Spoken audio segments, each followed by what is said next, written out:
शैली को सुधारने का और भी कई फायदे हैं इसके। लेकिन सीधा बैठना क्या बताया मैंने, सीधे बैठने से हमारे जो 7 चक्रास होते हैं वो क्या होते हैं, एक बैलेंस में आते हैं। जो ब्लेसिंग्स आपको ऊपर से मिलेगी, जो कनेक्टिविटी आपकी बनेगी, जो एनर्जी आपके पूरे बॉडी माइंड एंड सोल में फ्लो करेगी, वो कैसे करेगी, जब ये 7 चक्रास एक लाइन में आपके रहेंगे, अलाइन रहेंगे, है ना। तो इस वजह से सिर्फ क्या होता है, हम मेडिटेशन में ऐसे बैठते हैं, धीरे धीरे क्या होता है, ऐसे झुकने लग जाते हैं आगे को। जैसे ही ध्यान आता है कि हमारी थोड़ी सी, सपोज करो आप ऐसे आगे को नहीं झुके, लेकिन आपकी गर्दन ऐसे करके झुक गई, क्या हो गया, यहाँ पर मोड़ आ गया, है ना। तो इसको आपको सीधे ऐसे रखना है, हमेशा सामने ऐसे, ये हमेशा याद रखना है ना।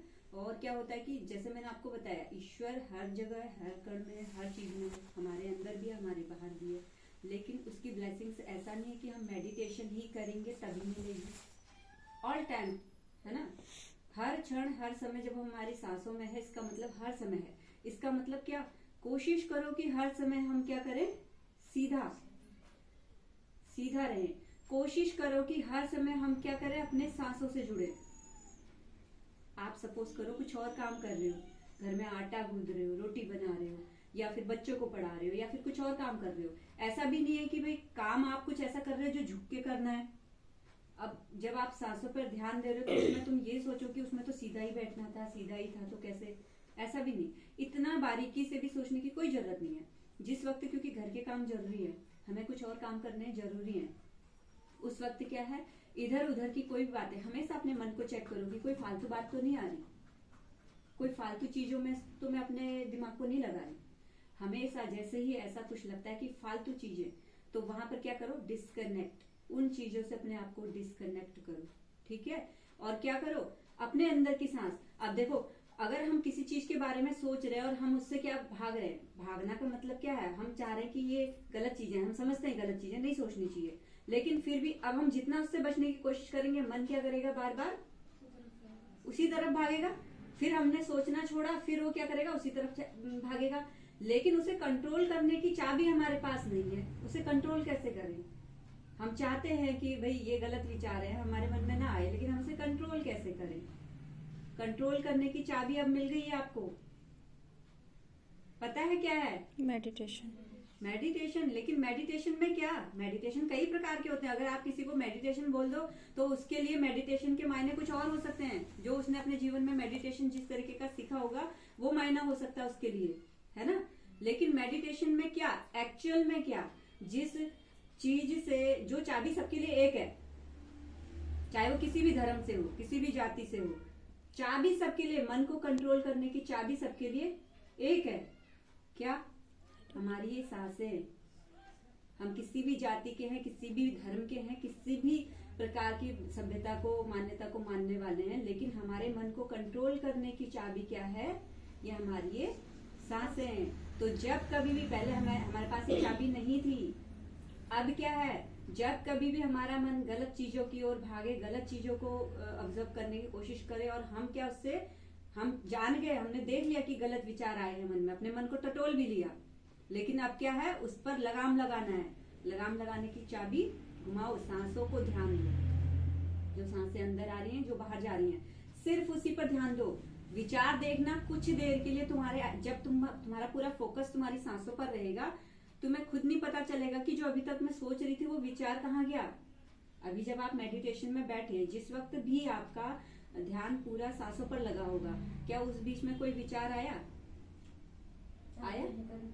वो बीच में आते हैं। लेकिन जब आपका ध्यान पूरा सांसों पर लगता है, अंदर आती हुई सांसें आपको पूरी फील होती है, बाहर को जाती हुई फील होती है, तो वहां पर क्या कोई विचार आता है, तो उस अवस्था को क्या बोलते हैं, निर्विचार, शून्य की अवस्था, जहां पर कोई विचार नहीं रहता, है ना। तो ये क्या है, ये कंट्रोल, मन को कंट्रोल करने की चाबी। मन हमारा बहुत शक्तिशाली है, लेकिन क्या है, एक पालतू जानवर। मन हमारा बहुत शक्तिशाली है, लेकिन क्या है, ये पालतू जानवर। पालतू जानवर कैसे, ये होने को, अगर ये हमारे कंट्रोल में है तो ये पालतू जानवर होगा, लेकिन अगर ये कंट्रोल से बाहर है तो ये जंगली जानवर होगा। अब नुकसान कौन पहुंचाता है, जंगली जानवर, है ना? पालतू क्यों दोनों क्यों? दोनों ही पहुंचाते, क्योंकि पालतू वो हमारे अंदर है, वो हाँ। तो हमारी नेगेटिविटी हो गई, हाँ। तो वो भी पहुंचाएगा, हाँ। और जो वैसे हो गए तो वो भी नहीं, एक सपोज करो कि एक जंगली कुत्ता है और एक पालतू कुत्ता है, दोनों में से हमें कौन नुकसान करेगा? पहुंचाएगा। जंगली कुत्ता। क्यों करेगा? क्योंकि उसे कुछ पता ही नहीं है। हाँ, क्योंकि उसे कुछ पता ही नहीं, उसका कोई भरोसा ही नहीं है कि वो कब आकर काट दे, कब वो हमारे सामने आके पूंछ हिलाना शुरू कर दे, और हम सोचे कि ये तो भाई हमें बहुत प्यार करता है, और कब वो आकर अचानक से तुम्हें काट खाए, बिस्कुट देने जाए वो मेरा हाथ खा हाँ, है ना? कोई भरोसा नहीं। लेकिन एक पालतू जानवर, उसको क्या है, उसको तुम उसकी रग रग से वाकिफ हो, ये इसका नेचर क्या है, वाकिफ हो ना? तो तुम क्या कर रहे हो, उसकी अपने हर एक चीज के लिए, जैसे मैंने अभी उनको क्या बोला, बाहर जा या छत में जाना तो सीधे छत में जा, ऑर्डर दिया ना, तो उसने माना। तो ये क्या हुआ, ये वो समझ गया, वो मेरे नेचर को समझ गया, जैसे मैं उसके नेचर को समझ गई कि ये किस नेचर का है, वो मेरे नेचर को समझ गया कि भाई अगर नहीं गया तो मेरी बच गई, है ना? तो ये चीज है। सेम वैसे ही मान लो कि जैसे जंगल में हाथी होता है, एक विशाल का शरीर होता है उसका, जंगली हाथी है, लेकिन वो क्या करे, अगर वो गुस्सा हो गया, अगर किसी भी चीज से उससे मतलब कि क्रोध आ गया, तो वो क्या करेगा, पूरे जंगल को तबाह कर देगा, तहस नहस कर देगा, है ना? कोई आदमी भी उसके सामने आ गया तो वो उसको भी नहीं छोड़ेगा, जान से मार देगा। अभी आपने ये देखा होगा कि बड़े बड़े हाथियों को, जो हाथी पालने वाले होते हैं, वो छोटी सी रस्सी उनके गले में बांध देते हैं, और जहां जहां उसको खींच के ले जा रहे होते हैं वहां वहां जा रहा होता है। एक इंसान की, तुम्हें क्या लग रहा है, एक इंसान की औकात है उस हाथी को संभालना? नहीं, लेकिन वो संभाल रहा है उसे अच्छे से, अपने इशारों पर नचा रहा है। कैसे नचा रहा है, कैसे नचा रहा है? क्योंकि उस हाथी को पालतू बना दिया है, उस हाथी को क्या कर दिया है, पालतू बना दिया है। उस हाथी के मन को कंट्रोल कर लिया उसने।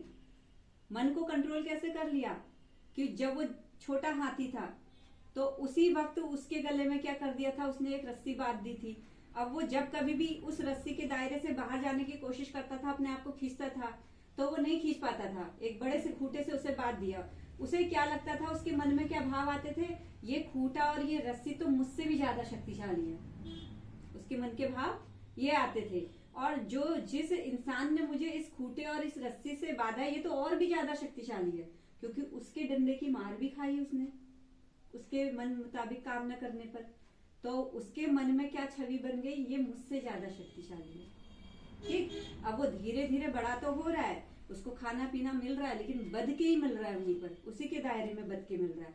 अब वो बड़ा तो हो गया, लेकिन बचपन की यादें वही है कि ये मुझसे ज्यादा शक्तिशाली है। तो जैसे जैसे वो काम करवाता है, वैसे वैसे वो करता है, चाहे वो कितना ही बड़ा हो जाए। सेम वैसे ही हमारा मन भी क्या है, जंगली है। अभी वो उद्यम मचाता है। हम अपना कुछ अगर अपने मन मुताबिक काम उससे करवाने लग जाएं तो नहीं, वो इधर उधर नाचने लग जाता है, मन चंचल है, इधर उधर भागता है ना? वो जो चीज तुम नहीं चाहते हो, वो चीज तुम्हारी बातों तुम्हारे मन में ले आएगा। तुम चाहोगे कि ये गलत है, ये इस बारे में मैं ना सोचूं, तो क्या करेगा, बार बार उधर को ही तुम्हें धकेलेगा। समझ में आया? अतीत की यादों में ले जाएगा कि मेरे साथ तो ये हो गया, मेरे साथ तो वो हो गया। दुखों में तुम्हें घेर देगा, दुख की बातें याद दिलाएगा तुम्हें। वो नहीं चाहेगा कि तुम खुश हो, तुम कैसे आंसू बहाओ, तुम्हें ऐसी बातें वो याद दिलाएगा। लेकिन अगर तुमने इसी मन को कंट्रोल कर लिया तो क्या करेगा, आप क्या करोगे, उसकी चाबी तुम्हारे पास है, उसे कंट्रोल करना तुम्हें आ गया है, तो तुम सीधे सीधे उसे कंट्रोल कर लोगे। अब वो धीरे धीरे क्या है, उसकी आदत बनेगी। अभी वो पहले अपनी चंचलता दिखाएगा, बार बार दिखाएगा, अपने और भी कई नई माया जाल फैलाएगा, ठीक है। लेकिन जब धीरे धीरे तुम हैबिट हो जाएगी, उस मन को ये दिखाने लग जाओगे कि भाई मेरा कंट्रोल तुझ पर है, तेरा कंट्रोल मुझ पर नहीं है ना? जब तुम उसे ये दिखाने लग जाओगे, और उसको भी धीरे धीरे क्या होने लग जाएगा, ये समझ में आने लगेगा कि मुझसे ज्यादा ताकतवर तो ये है, समझ में आने लग जाएगा। तो अभी हमेशा ये बात याद रखना, ये सिर्फ अभी अभी का नहीं है, ये आजीवन, जब तक हम जिंदा रह रहे हैं ना, तब तक हमारा मन हमें नचाता रहता है। तुम ये मत समझ लेना कि कुछ टाइम बाद तुम अपना मेडिटेशन में लग गए और तुम्हारा ध्यान भी अच्छा लग रहा है, तो तुम सोच रहे हो अब ये मन तो हमारा कंट्रोल में आ गया, है ना? ये जब तक हम जिंदा हैं, ये अपने पैतरे आजमाना नहीं छोड़ता। ये जगत हर कदम कदम पर तुम्हारी परीक्षाएं लेगा, वो भी लेगा, प्रकृति भी लेगी, वो ईश्वर भी लेगा। तुम्हारी आस्था उस पर कितनी है वो भी देखेगा, तो वो भी तुम्हें आजमाएगा, है ना। तो ये वो कहते हैं ना, ये माया जाल ही उसका है सारा, कि वो चाहता है कि मेरे बच्चे मुझ तक मिले भी, और सारा माया जाल फैलाया भी उसी ने है कि हमारी परीक्षाएं भी इसी माया जाल में होंगी कि ये मुझे समझता कैसे है, मेरे तक पहुंचता कैसे है ना। तभी मन चंचल बनाते हैं। हाँ, तभी तभी ये जो सारे जीवन में उतल पुतल मची रहती है, ये इसी वजह से मचती है ना। चलो आज यहाँ तक काफी है।